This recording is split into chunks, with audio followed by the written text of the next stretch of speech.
Prediabetes is not just a high-risk state for the development of diabetes. Prediabetes can be a disease in itself. People with prediabetes may already have damage to their eyes, kidneys, blood vessels, and heart. Evidence from numerous studies suggests that the chronic complications of type 2 diabetes start to develop during the pre-diabetic state.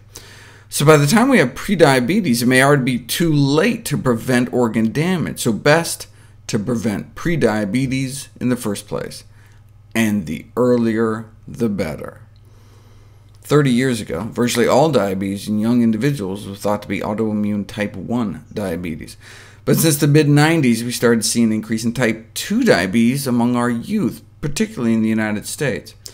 Indeed, the term adult-onset diabetes has now been scrapped and replaced with type 2, because children as young as 8 are now developing the disease, and the effects can be devastating. A 15-year follow-up of children diagnosed with type 2 diabetes found an alarming rate in young adults of blindness, amputation, kidney failure, and death in young adulthood. Why the dramatic rise in childhood diabetes? Because of the dramatic rise in childhood obesity. The number of children diagnosed as being overweight has increased more than 100%. Once an obese child reaches 6, they're likely to stay that way. And even if they don't, being overweight in our youth predicts adult disease and death regardless of adult body weight, even if we lose it. Being an overweight teen may predict disease risk 55 years later, twice the risk of dying from a heart attack, more cancer, gout, arthritis. In fact, being overweight as a teen was a more powerful predictor of these risks than being overweight in adulthood. This underscores the importance of focusing on preventing childhood obesity. So how do we do it? From the official American Academy of Pediatrics Clinical Practice Guidelines, the problem appears to be kids eating too much fat and added sugars, and not eating enough fruits and vegetables. Doctors at every occasion, beginning soon after a child's birth, should endeavor to give sound advice regarding nutrition and growth so that obesity and its complications may be curtailed. Sound like? Well, the chair of the nutrition department at Loma Linda University published a paper suggesting not eating meat at all might be an effective strategy. Population studies have consistently shown that vegetarians are thinner than comparable non-vegetarians. This is from the largest such study to date.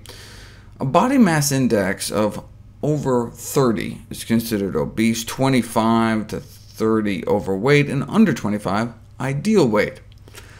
The non-vegetarians were up at 28.8. The average meat eater in the U.S. is significantly overweight. As one gets more and more plant-based, the average BMI drops. But even the average vegetarian in the U.S. is overweight. The only dietary group that was on average ideal weight were those eating strictly plant-based. So that comes out to be about a 33-pound difference between the vegans and the meat eaters.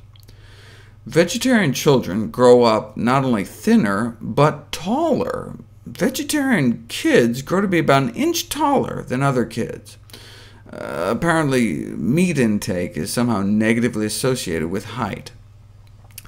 I can just hear the Dairy Council now saying, oh, it's because of all the milk the veggie kids must be drinking. No. The veg kids consume significantly less dairy and much lower animal protein intake overall. Meat intake is apparently associated with growing wider, though. In school-aged children, the consumption of animal foods, meat, dairy, or eggs, is associated with an increased risk of overweight, whereas plant-based equivalents like veggie burgers, veggie dogs, veggie cold cuts were not, and whole plant foods like grains, beans, and nuts were found to be protective. This may be because plant-based diets are low in energy density, high, increased feelings of fullness, and resting energy expenditure, meaning resting metabolic rate. Eating plant-based appears to boost metabolism, so we just kind of burn more calories at rest, even when you're sleeping. However, we're not sure how much of the benefits are due to increased consumption of plant foods versus the decreased consumption of meat. Either way, Plant-based diets should be encouraged and promoted for optimal health. Local, national, international food policies are warranted to support social marketing messages and to reduce the social, cultural, economic, and political forces that make it difficult to promote such diets. For example, although the advice to questions arise regarding the relative high price of produce.